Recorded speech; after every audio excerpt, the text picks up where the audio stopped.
E te iwi, hea hanga whakatau I puta mai rā I te hui a ngā whare rau o Aotearoa I rotorua I ngā rangi tata nei. Nā I hoki atu anō a Hinerangi Goodman ki taua hui. And the trusts that are set up for Papakainga land, many of them are very dysfunctional.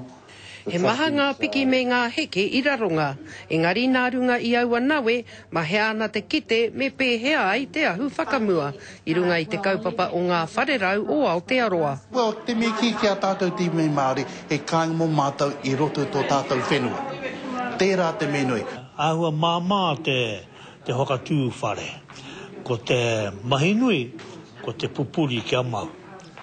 Kai rungi ngā utu mōkete, me ngā reiti, e raurua na tātou.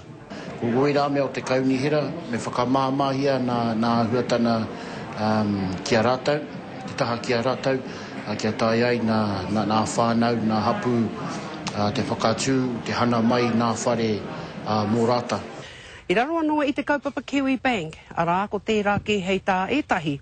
E tika ana, arā kia tukuna tērā ki e rātu o ngā pēke.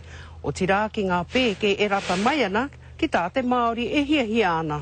So that kāinga whenua entitlement should go with the whānau, not with the bank.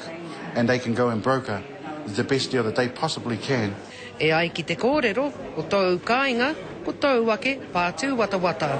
Hinerangi Goodman, o te karere.